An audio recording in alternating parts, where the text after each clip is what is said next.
कल के वीडियो में हमने देखा था कि चैप्टर फर्स्ट को हमने डिस्क्राइब किया था। आज हम चैप्टर सेकेंड से इनिशिएट करते हैं।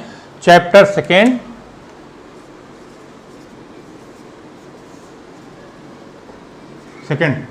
इसमें आरंभिक मानव की खोज के बारे में पूरा डिटेल हम आज बताएंगे।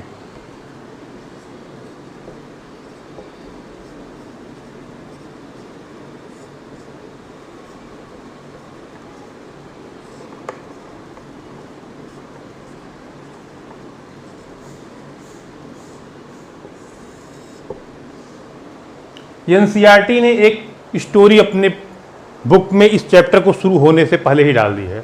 हम भी आपको एक स्टोरी सुनाते हैं। मान लीजिए आप अपने किसी रिश्तेदार के यहाँ कोई शादी विवाह फंक्शन, वहाँ पे आपको जाना हुआ।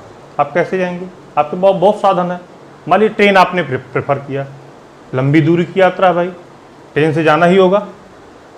और ट्रेन में जब आप बैठने गए, रिजर्वेशन आपने लिया, आपको बाई लक विंडो वाली सीट मिल गई। अब विंडो वाली सीट के किनारे आप बैठ गए और ट्रेन स्पीड से चल पड़ी। बाहर का नज़ारा आप देख रहे हैं, बाहर का अति सुंदर विहंगम दृश्य आपके दिमाग में जा रहा है, आपके नेत्रों के द्वारा। उसी में तल्लीन हो गए, काफ़ी देर तक तल्लीन है।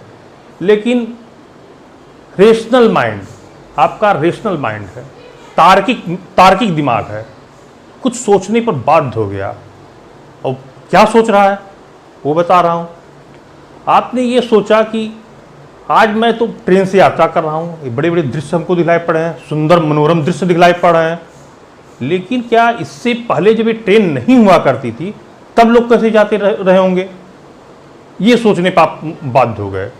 अब आपको बाहर का दृश्य नहीं दिखलाई पड़ रहा है, अब आपके दिमाग में एक इमेजिनेशन चलने लगा, अतीत की घटनाओं के बारे में, अतीत के बारे में जानकारी इकट्ठा करने की, कि लोग तब कैसे चलते रहे होंगे, वो क्या, उनके यात्रा का मार्ग क्या होगा, कौन सा साधन होगा, उसी की पूरी जानकारी यहाँ पर आपके इस सवाल का जवाब तलाशने के लिए यहाँ पर हम एक पूरा डिटेल्ड उसका लेक्चर लेने जा रहे हैं। वो जो प्राचीन काल में मानव हुआ करते थे उन्हें आरंभिक मानव कहा जाता था। वो मुख्यतः आखेटक खाद्य संग्राहक कहे जाते थे।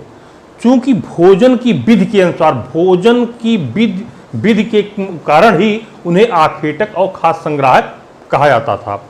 और वो भोजन एक जगह से दूसरी जगह तलाशने के लिए ही जाते थे। वो फल फूल खाते थे, पत्तियां खाते थे, अंडे खाते थे।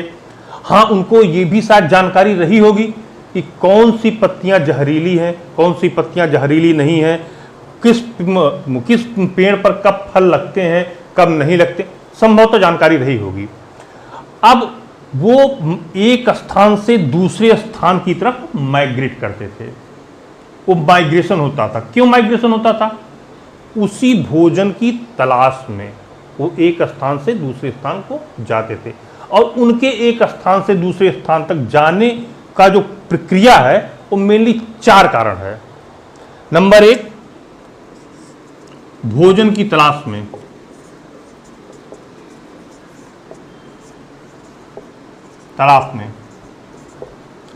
नंबर 2, भाई जहां पर वो रह रहे हैं संभवतः पानी सूख गया हो, उनके पीने का साधन न रहा हो, तो उस पानी की तलाश में भी वो दूसरी जगह पे माइग्रेट करते थे, पानी की तलाश में। नंबर 3, जो जानवरों को वो खाते थे, वो जानवर वहां पर जहां पर वो रह रहे थे, वहां पर वो जानवर खुद किसी चीज को खाते रहे होंगे। तो हो सकता है उस संसाधन उस समय अवेलेबल ना रहा हो, तो जानवर माइग्रेट किए। अब जब जानवर माइग्रेट किए वहां से कहीं दूसरी तरफ, तो ये भी उन जानवरों की तलाश में दूसरी जगह माइग्रेट किए, यानी जानवरों की तलाश में।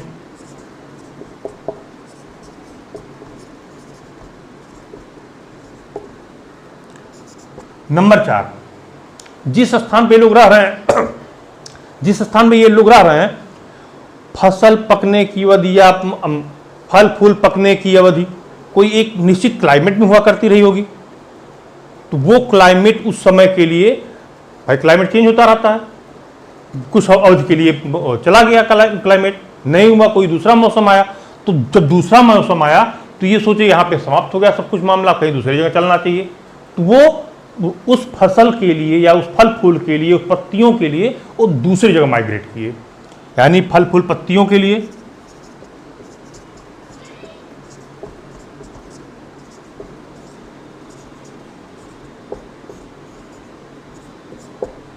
ठीक। इन चारों के अलावा इनकी तलाश में तो ये माइग्रेट कर रहे हैं। इन चारों के अलावा जैसे आप अपने रिश्तेदार के यहाँ शादी विवाह में जा रहे हैं एक्सप्रेस ट्रेन में, हमने शुरुआत में ही बताई, इनके भी तो कुछ रिश्तेदार हुआ करते होंगे, ये भी जाते होंगे मिलने। तो मिलने किसे जाते हैं भाई? बाई फुट, पैदल, कोई साधन, कोई मार्ग तो था नहीं, लेकिन जाना ही जाना था। वो माइग्रेट कर रहे हैं इधर से उधर, रिश्तेदारों से मिलने के लिए। यहाँ पे लिख देते भाई, रिश्तेदारों से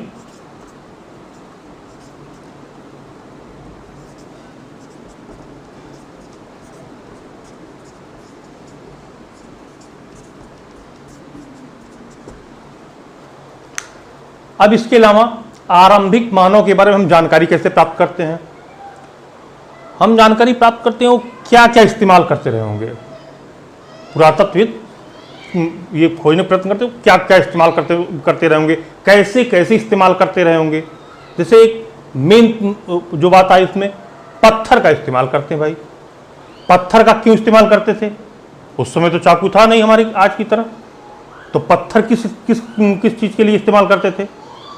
जानवरों की खाल निकालना, शिकार करना, या कुछ और काटना, पत्तियां तोड़ना, या कुछ और काम करना, उसके लिए पत्थरों का वो इस्तेमाल करते। उनके औजार पत्थर की हुआ करते थे, ऐसा आप मान लीजिए।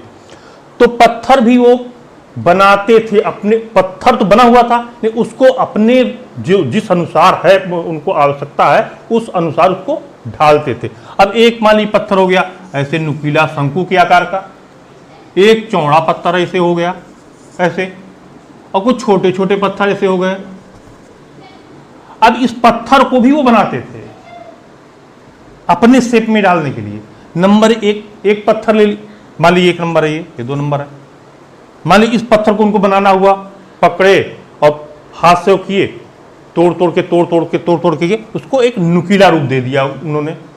अब इससे कुछ अपना शिकार करते रहे होंगे बढ़िया से। ये पत्थर जो है, मान लीजिए इसको दबाव, एक तो पत्थर इन्होंने अपने से खुद बना लिया, दूसरा एक दबाव सल्क तकनीकी, उसके द्वारा इस पत्थर को इन्होंने तैयार किया। इस पत्थर को एक जगह फिक्स कर दिए और फिक्स करने के बाद में उसको तोड़ के अपने अनुसार इसको शेप में ढाल दी। छोटे छोटे पत्थर भी इसी तरीके से वो बनाते थे। ये उनके पत्थरों को अपने रूप में ढालने की या बनाने की एक कला हो गई थी शुरुआत में ही। अब आगे चलते हैं, इनके रहने की जगह कैसे निर्धारित हो। अभी हम आगे आपको बताएंगे, एक इंडिया का पूरा मैप बताएंगे, वहां पर ये पूरा डिटेल इंफॉर्मेशन दिया जाएगा कहां कहां पर ये लोग थे। लेकिन उससे पहले पुरातत्वविदों ने इस पाषाण काल को, पूरा पाषाण काल को, जिसमें ये पत्थरों का उपयोग किया जा रहा है, इसीलिए इसको पूरा पाषाण, अति प्राचीन, सबसे प्राचीन आरंभिक मानव शब्द इसमें कहा गया है, उसके बारे, उसका कैटेगराइजेशन पुरातत्वविदों ने जो किया है उसका एक क्लासिफाइड करके हम आपको पहले बता देते हैं। उसके बाद तब हम मैप पे जाएंगे कि रहने की जगह कहां कहां पर ये लोग रहते थे। पुरातत्वविदों ने पाषाण काल को 3 भागों में कैटेगराइज किया, 3 भागों में। नंबर 1 पूरा पाषाण काल, जिसके बारे में हम चर्चा इस समय कर रहे हैं। सेकेंड मध्य पाषाण काल,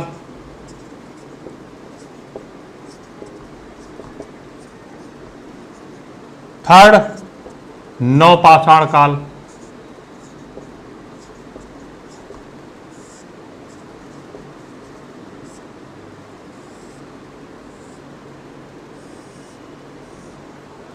इन सब का टाइम निर्धारित उन्होंने किया है। क्या टाइम है? पूरा पाषाण काल की अवधि उन्होंने निर्धारित किया है 2 लाख वर्ष, 2 लाख वर्ष से 12,000 वर्ष तक ये पूरा पाषाण काल की अवधि है। मध्य पाषाण काल की अवधि है 12,000 वर्ष से लेकर 10,000 वर्ष के बीच की अवधि। नव पाषाण काल की अवधि 10,000 वर्ष से पहले तक, इस साइड तक।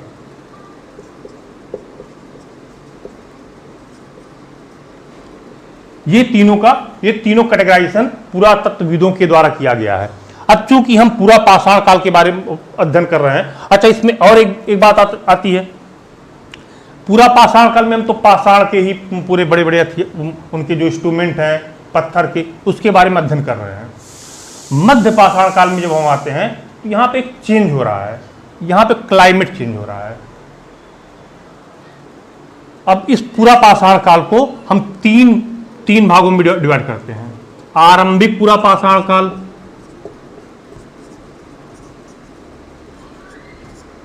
पूरा पाषाण काल,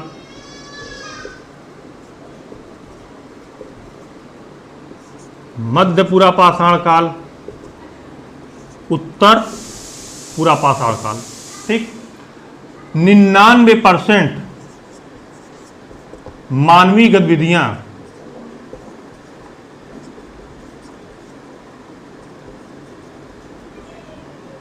इन्हीं फेज में हुई है, इसी फेज में हुई है। ये पूरा तत्वविदों के द्वारा जो क्लासिफाइड किया गया उसकी पूरी डिटेल्ड इंफॉर्मेशन आपको हमने बता दिया। अब इसके बाद में हम उन जो आरंभिक मानव थे उनके रहने का जगह क्या था उस समय मैप के द्वारा उसको हम समझने का प्रयत्न करेंगे। मैप के द्वारा हमने जो जितने भी स्थल हैं एनसीईआरटी में दिए गए हैं सीमित स्थल, वो सारे हमने इसमें लोकेट कर दिए हैं। अब इसको कैटेगराइज फॉर्म में हमने यहाँ पे एक सिंबल दे दिया है, उस सिंबल को इसमें पुटअप कर दिया है। अब क्या क्या सिंबल, क्या क्या, त्रिभुज के आकार का पूरा पाषाणिक स्थल, चतुर्भुज के आकार का नवपाषाणिक स्थल, गोला बना दिया महापाषाणिक के लिए, ये रेक्टेंगल टाइप में बना दिया ये आरंभिक गांव एक किसमें हमने दर्शाया खाली इनाम गांव जो कि महाराष्ट्र में पड़ता है। पूरा पाषाणिक स्थल में आ जाते हैं तो ये त्रिभुज के आकार का है, कृष्णा नदी है, कृष्णा नदी के जस्ट सेंटर में एक खुसगी क्षेत्र आता है, उसकी स्थल है वो आता है, वो हमने यहाँ पे लोकेट कर दिया है। त्रिभुज के आकार का यहाँ पर भी है, एक कुरनूल की गुफाएं हैं, कुरनूल की गुफाओं से ही कुरनूल की गुफाओं से में राख मिले हैं जिससे ये इससे जानकारी मिलती है संभवतः यहाँ पर अब कुछ न कुछ आग से संबंधित कार्य किया गया रहा होगा। अब आग क्यों इस्तेमाल उन्होंने किया? नंबर 1 रोशनी के लिए, नंबर 2 जो जंगली जानवर उनको भगाने के लिए, इस कारण से किया था कुरनूल की गुफाओं में किया गया, ऐसा पुरातत्वविदों का मानना है। अब यहाँ पे आ जाते हैं, गोले से दिखाया गया है ये महापाषाणिक स्थल है और ये ब्रह्मगिरी है। अब हम आ जाते हैं चतुर्भुज के आकार का नवपाषाणिक स्थल, ये आप देखिए बुर्जहोम है, ये कश्मीर में पड़ता है, ये मेहरगढ़ है पाकिस्तान, वर्तमान पाकिस्तान में पड़ता है, यहाँ पर चिराग है जो कि बिहार में पड़ता है, ये कोल्डिवा ये उत्तर प्रदेश में पड़ता है, ये साइड महदहा है। अब इसके बाद में एक आदिन चल्लूर भी है जो कि महापाषाणिक स्थल है, जो हमने नहीं डिस्कस किया बताया उस समय, ये आदिन चल्लूर भी महापाषाणिक स्थल पे आ गया। आरंभिक गांव के बारे में हमने बता दिया कि एक आरंभिक गांव इसमें दर्शाया गया है जो कि इनाम गांव है और जो कि महाराष्ट्र में पड़ता है। अब पाषाण ही क्यों? पाषाण ये जहां जहां पर है आप ऐसा महसूस करेंगे कि पहाड़ अवेलेबल है, पत्थर अवेलेबल है, इसलिए ये वहां पर बसे होंगे। अब चूंकि पाषाण ही इनका इंस्ट्रूमेंट हुआ करता था, औजार हुआ करता था, उससे पुरातत्वविदों ने पता लगाया कि कहां कहां पर पत्थर ज्यादा अवेलेबल हैं। अब उसके आधार पर कि जो पत्थर वो उपयोग में लाए छानबीन करने के दौरान ये पता लगाया कौन सा अस्पताल रूप में उपयोग किया गया रहा होगा, और के लिए छोटा निकालने के लिए या वो भी मछली पकड़ने के लिए छोटे छोटे पत्थर मछली पकड़ने करते होंगे। हम लोग लोहे की कटिया देखते हैं, मछली पकड़ने के लिए इस्तेमाल किया था, संभवतः किया जाता रहा होगा। स्थल क्यों? जो ये थे वो अवशेष के रूप में एक उस जगह विद्यमान थे, इसी कारण से इनको पुरास्थल कहा गया। बर्तन बनाने के लिए, कुछ शिकार पकड़ने के लिए इत्यादि, इसीलिए इनको पुरास्थल कहा गया। अब हम नेक्स्ट पे आते हैं। बदलती जलवायु, लगभग 12,000 वर्ष पहले क्लाइमेट चेंज हुआ, और जब क्लाइमेट चेंज हुआ तो भेड़ तमाम जानवर और इधर से उधर मूव करने लगे। क्यों मूव करने लगे? क्लाइमेट चेंज हुआ तो घासें उगने लगी, नई नई घासें उगने लगी। अब उस एक चारागाह तैयार हुआ के लिए, वो सब इधर उधर जानवर माइग्रेट करने लगे। इसी दौरान हम देखते हैं जैसे कुछ फसल भी उगने लगी। लोगों ने क्या किया, चाहे पुरुष हो, महिला हो या बच्चे हैं, सब उनको इकट्ठा करने लगे, सामग्री बनाने का प्रयत्न करने लगे, यानी खाने भी लगे उसको। वो प्राकृतिक रूप से ग्रो किया। अब प्राकृतिक रूप से ग्रो की थी, कौन व्यक्ति क्या काम कर, ये निर्धारित नहीं था कि पुरुष कर रहा है या बच्चे।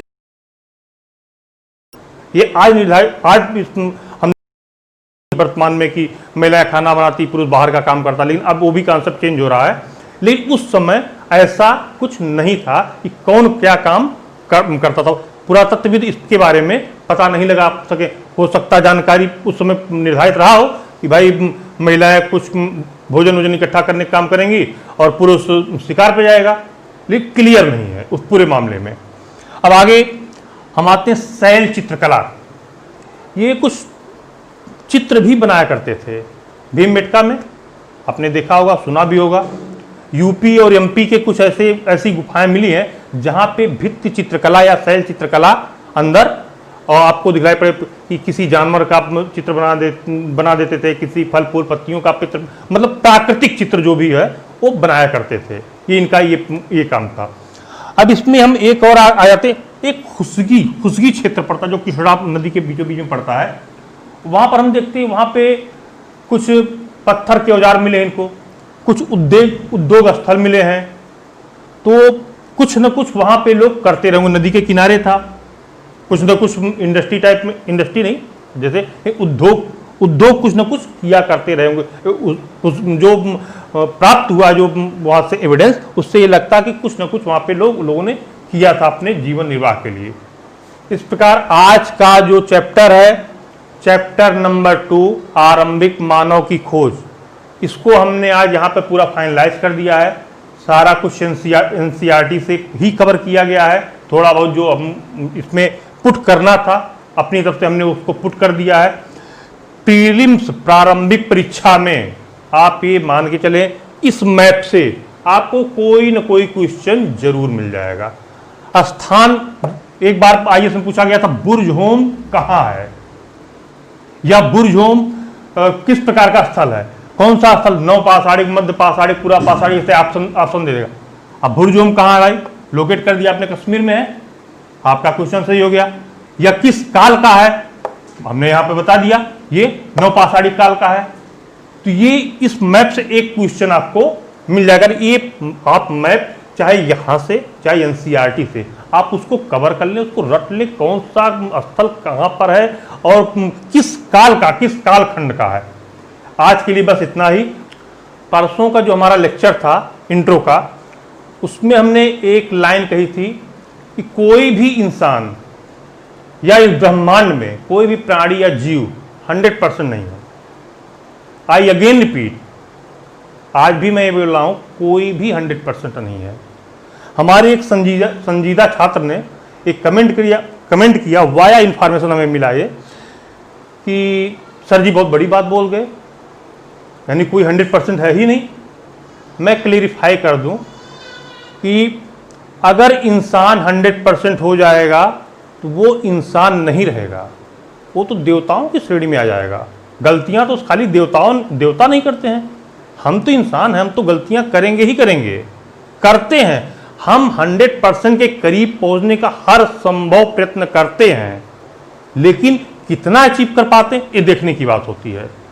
भाई कोई ज़्यादा गलतियां करता है, कोई कम गलतियां करता है। आप कम से कम गलतियां करें। एक फिल्म में बताया गया है, दुनिया में गलतियां सब करते हैं, कुछ लोग ज़्यादा गलतियां करते हैं, कुछ लोग कम गलतियां करते हैं। वो इंसान सही है जो कम गलतियां करता है। और आप ये बात आप अच्छी तरीके से जान लें, 100% आपके कर्म हुआ करते हैं, आप नहीं हुआ करते हैं। अगर आपने रख दिया टारगेट आपको आईएएस बनना है, तो आप इस आईएएस बनने के लिए जो आपका कर्म है वो 100% कीजिए। अब किसी अन्य क्षेत्र में या कुछ और आप कर रहे हैं, कुछ गलतियां तो होंगी, इसमें कोई दो राय है नहीं।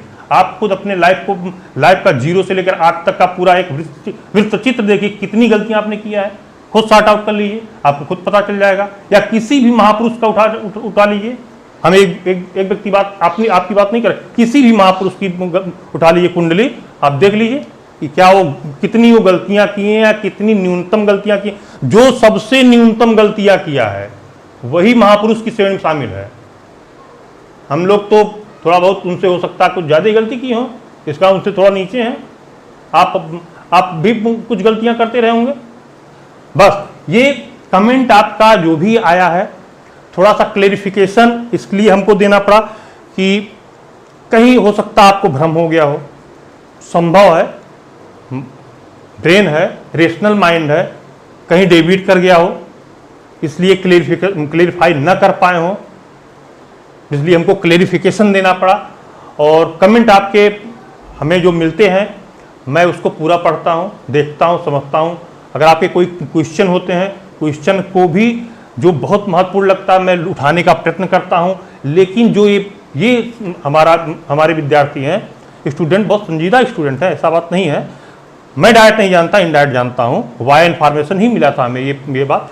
लेकिन हमने इसको बताना आवश्यक समझा कि ये टारगेट ओरिएंटेड था, इसलिए हमको, और ये टारगेट ओरिएंटेड जो आपका स्टेटमेंट था उसको हमको बताना ये आपके लिए फायदेमंद नहीं है। कि जितने लोग इससे जुड़े हुए हैं उन सभी के लिए इसका क्लेरिफिकेशन देना आवश्यक था। इस कारण से मैंने ये क्लेरिफिकेशन दिया। धन्यवाद।